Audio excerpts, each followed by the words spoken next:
Hi, this is Brian. Welcome back to another episode of Philosopher's Notes TV. Today, another great book, The Daily Stoic by Ryan Holiday and Stephen Hanselman. The Daily Stoic, subtitle 366 Meditations on Wisdom, Perseverance, and the Art of Living, featuring new translations of Seneca, Epictetus, and Marcus Aurelius. So, if you follow much of my work, you know that I am a big fan of Stoicism and of Ryan Holiday. Put the two together, you have a very winning combination. Partner that with Stephen Hanselman and his translations of Epictetus, Seneca, and Marcus Aurelius, with Ryan Holiday riffing on it, and you have literally one of my favorite books ever. When I finished this book, I went downstairs and I said to Alexandra, that might be my favorite book ever, period. I think I currently put it in the tied for first position, along with The Tools by Phil Stutz and Barry Michaels and Deep Work by Cal Newport, add The Daily Stoic. And I rarely say, I say a lot of books are great because I get so much out of all the different books we feature here. I rarely say, I think this is a must read. I'm never really going to say it's an absolute must read, but if you're into optimizing your life, I think you should be by extension into Stoicism, which is way more influential than you may be aware of. Everyone from George Washington, Thomas Jefferson, Ralph Waldo Emerson, Teddy Roosevelt were big students of Stoicism and practitioners of Stoicism, to the modern cognitive behavioral therapy movement. Stoicism permeates our culture in ways a lot of us aren't really familiar with, but often we wonder, where do we start? Do I start with Aurelius's Meditations or Seneca's Letters from a Stoic or On the Shortness of Life? What about Epictetus and his handbook or the Discourses? They're all awesome, but what Ryan does here is he synthesizes all of the best from each of those different books and he puts them into this 366-day daily Stoic guide, one page for each day, with the fresh translation and then his really great kind of kick in the butt riff on it. How do we apply that ancient wisdom to our life today style that I love? And you get a book that is as close to a must read as it can get. So highly recommended if you haven't checked it out yet. And then the Daily Stoic, I think it's thedailystoic.com. They've got a ton of other stuff that you might find interesting as well. With that long prelude, we have a philosopher's note, bunch of my favorite big ideas, 6-page PDF, 20-minute MP3 to go with. We now have over 450 of those. We have maybe like 12 plus, at least 10, a dozen plus notes on all the different Stoic books out there that I think you'll enjoy. And then, of course, Ancient Wisdom, Modern Science, etc. But for now, we have our 5 big ideas I'm excited to riff about, talk about in this brief time together. So, Stoicism 101. We actually have a class on that for our members called Stoicism 101. My favorite 10 big ideas. January 1st of this 366 day long, or each day guide, what do we talk about? We talk about the most important thing in Stoicism. It's the distinction between that which is within our control and that which is outside of our control. Right? So the whole practice of Stoicism ultimately, or one aspect anyway, the central aspect, comes down to distinguishing between the things that are within our control and the things that are outside of our control. The wise Stoic philosopher is always running the math on that. Is this within my control or not? And guess what? The only things that are within our control are our thoughts and behaviors, our response to what's happening in the world. Right? So we can't change our past. We can't create with any 100% certainty the future, right? And we can't do anything about what's happening right now. What we can do and what we can control is whether or not we choose to step forward with virtue, whether we choose to do our best moment to moment to moment to moment. That's the essence of Stoicism.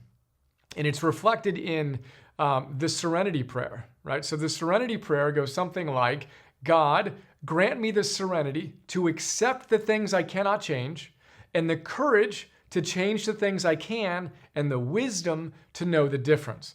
That's Stoicism in a very, very, very small nutshell. But you got to practice it moment to moment to moment to moment. These guys were not do it once in a while kind of thing. We're going to talk about it down here. They were warriors of the mind. They weren't librarians of the mind. The next episode, we're going to talk about the philosophy of cognitive behavioral therapy. The author of that book makes the point that ancient philosophers weren't cataloging these ideas, right? They weren't librarians of the mind, like a lot of modern day academic philosophers are. They were warriors of the mind. They were striving to embody these ideas moment to moment to moment. And no idea was more important than this, knowing what's within our control, knowing what is not, and then choosing to respond optimally moment to moment to moment. Second big idea. One of my favorite words, we talked about this, I think it was in Ego is the Enemy. We've done Ego is the Enemy by Ryan and The Obstacle is the Way as well, so check out those notes and episodes. But euthymia. So Seneca talks about a Greek word euthymia, which directly translates as tranquility. Tranquility. So if you want to have a sense of tranquility, and I write every single morning, I write down my virtues I strive to embody. One of them is euthymia. And then I write down energized tranquility. So this idea of a grounded, calm confidence, energized tranquility. Ryan riffs on Seneca's wisdom about how we achieve a state of tranquility. There are two things. One, you need to have a sense of clarity. You need to know who you are, what's important to you, and then you need to have the courage to live it, right? That's actually the essence of it. And then there are two things that could get in the way. One, you second guessing yourself all the time. So you could have clarity. Look, this is my path. This is who I am. This is what I'm here to do. But then you second guess yourself. Well, guess what? Your tranquility is gone.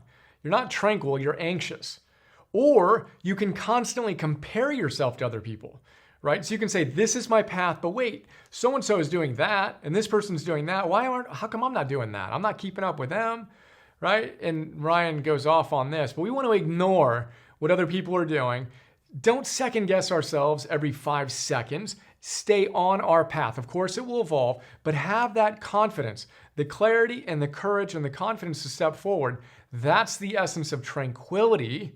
So think about who you are, what your gifts are, how you are committed to giving them to the world. Commit to that. Do the work to get clarity. Move forward, adjust as necessary, but don't second guess yourself all the time. And definitely don't compare yourself endlessly. That is euthymia, which leads us to our third big idea, which is one of my favorites ever. Ryan quotes Epictetus, I think it was Epictetus in this context, who basically says, you know what? You don't need to know everything about everything.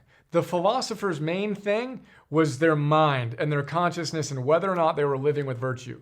That first idea, that got their best attention. Right? So the modern Stoic philosopher would not be blowing up their consciousness, following every single push notification and news article that comes out, and living in that echo chamber of that. And they wouldn't care whether or not they knew about every single thing that was going on in pop culture, what celebrity was doing what new TV show was released, must-see TV. And Ryan brings all that home. He says, look, you got to be willing to say, I don't know. Someone asks you, hey, what's going on with this? Or did you see that show? And it's like, I don't even know who that character is. I love saying that. I have no idea who that character is. Is that something I should know? And he says the more provocative thing to say is, not only do I not know, I don't care. I don't care what's going on in that show. I've got more important things that I'm committed to doing, euthymia style, so I can give my gifts in service to the world, which is another big part of Stoicism. Aurelius talks about this all the time. Do your best with others in mind and how you can give back to others in mind, moment to moment to moment. But anyway, I don't know, I don't care. It's a really, really fun practice. I did this to an extent before this book, and after this book, I just went all in on it. So I have fun with, I didn't even know who was in the World Series. And I'd make it an opportunity, to chat with someone at the park who's wearing a Dodgers hat. How are the Dodgers doing? Oh, they're in the World Series. Awesome. That's fantastic. A little Love 2.0 opportunity, right? Micro moment of positivity resonance. But think about what you might be blowing up your mind with and whether or not you might benefit from some I don't know, I don't care sauce splashed on that. And Ryan makes the point, and I've experienced this, and it's pretty straightforward when you think about it. The amount of energy you get back when you're not dissipating in all that and your unconscious mind isn't chewing on all that stuff, from the nonsense pop culture, TV must-watch shows, whatever, to the news and the echo chamber of fear that's created in the world. When you separate yourself at a healthy level, and of course you choose to engage, so you're a good citizen and a good participant in society, but you draw some bright line boundaries around it, you get so much energy back that's astonishing. And one of the things you may want to care a lot less about is the social comparison side of what other people are doing. Maybe a little less Twitter, a little less Instagram, and a little more of what you're here to do would be a good idea. I don't know. I don't care. Fourth big idea is another good one. Life boxing.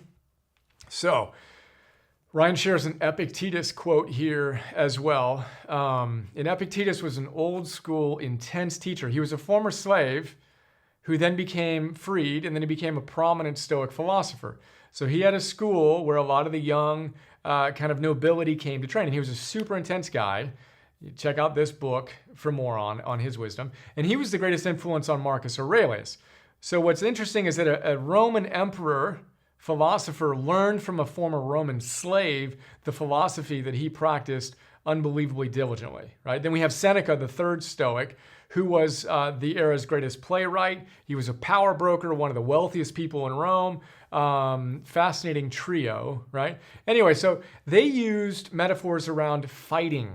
Wrestling and boxing were their big metaphors, kind of like how we use basketball and football as metaphors for our life. And their sport of choice was something called pancration, which literally means all strength. It was kind of a more pure form of the UFC, right? The mixed martial arts of today. Pancration, full strength. And Epictetus would counsel his young nobleman, and he would say, look, what kind of boxer are you if you're in the ring, you get hit in the face, and then you just walk out of the ring? He says, what kind of boxer are you if you do that? That's crazy. Of course you're going to get hit. That's the whole point of competing in that type of sport. It's an opportunity to show up with your full strength.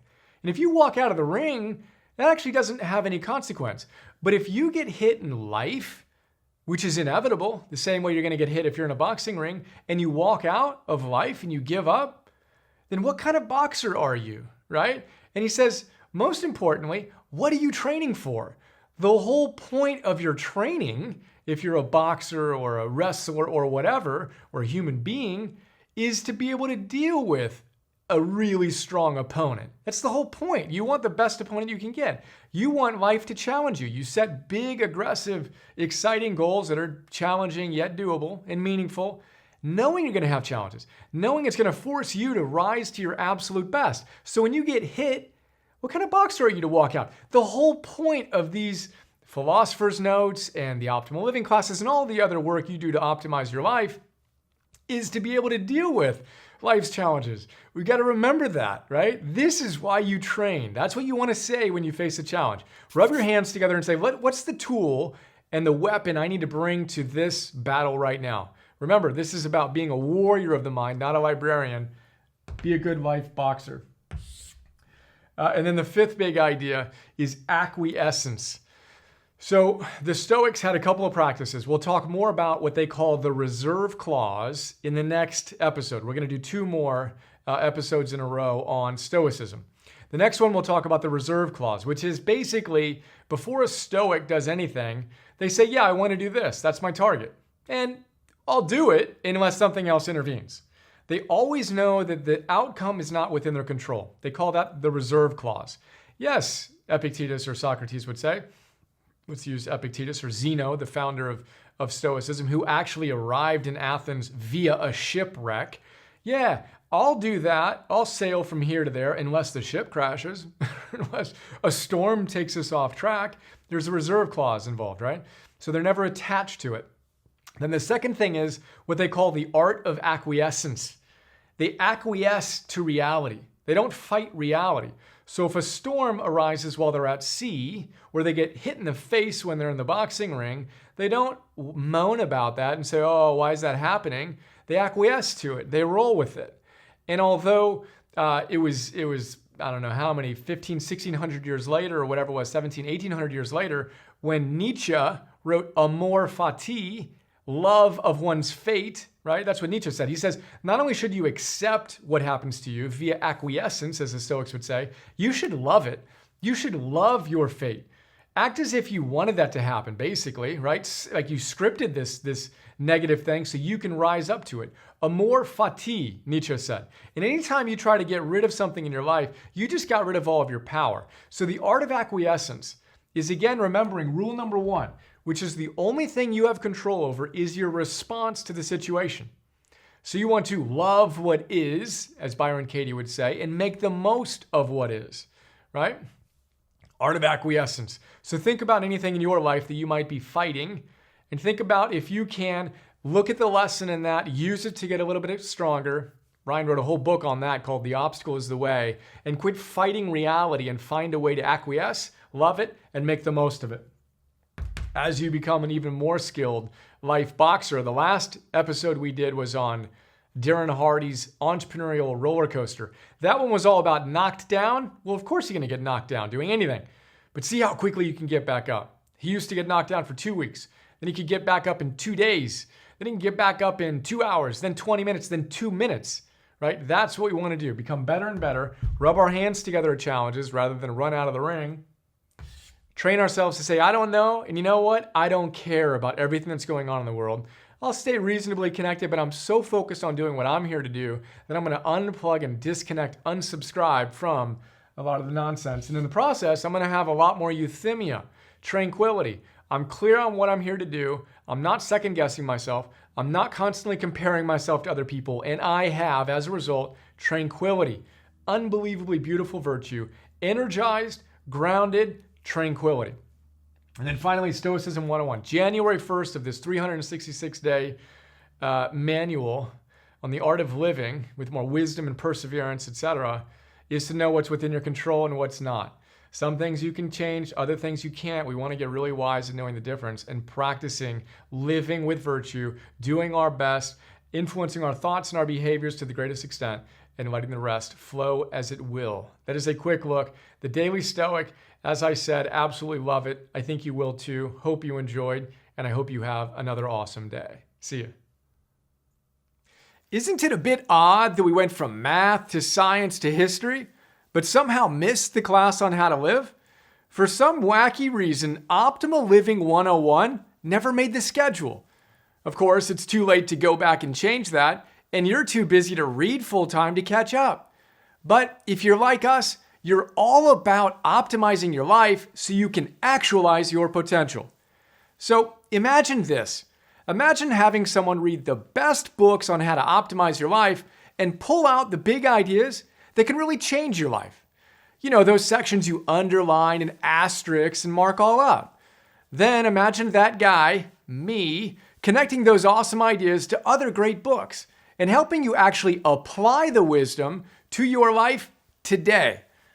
Well, that's what I do with something we call Philosopher's Notes, where I've distilled hundreds of great books into 20-minute, super practical summaries. Then imagine me taking the absolute best big ideas from those great books and sharing them with you in hour-long Optimal Living 101 classes on everything from productivity, purpose, and confidence to nutrition, goal setting, and conquering procrastination, helping you optimize every facet of your life so you can actualize your potential. You've got a personal trainer? I'm kind of like your personal philosopher. Ancient wisdom, modern science, and practical tools. That's what our Optimize membership program is all about. If you're feeling it, we'd love to have you join us.